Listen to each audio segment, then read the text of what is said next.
फुलापरी ते ओठ उमलती, सुगंध से स्वर भुवनी झुलते, कर्णभूषणे कुंडल डुलती, संगती वीणा झंकारती.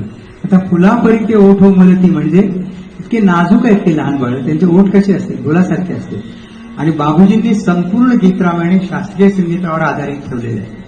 बाबूजींचा जन्म कोल्हापूरचा आणि कोल्हापूरला पंडित वामनराव पाध्यांकडनं शास्त्रीय संगीताचं त्यांनी शिक्षण घेतलं.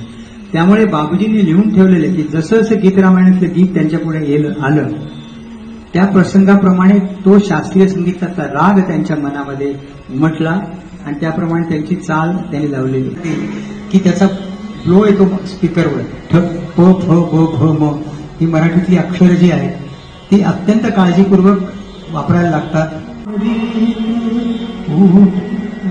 ठ आणून लक्षात येतो तरी तो ऐकू येत नाही आणि ऐकू येतो असं दोन्ही आहे.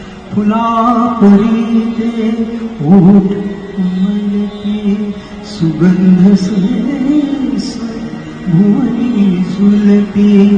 पुढे कानातली जी आभूषण आहे ती मान हल्ली की ती आभूषण हलणार. कर्णभूषणे कुंडल डुलती, संगती वीणा झंकारती. हे गदिमाने बाबूजी असं गीतरामाने घडत गेलेलं आहे. वा, मला वाटतं असं सगळं म्हणजे नुसती केवळ गाणीच नाही तर त्या गाण्यांच्या मागच्या आठवणींमधून आपल्या उत्तम बोलशैलीतून सांगणारे पुत्र सांगती चरित पित्याचे असे श्रीधरजी. आजचा हा कार्यक्रम असा खुलत जाणार.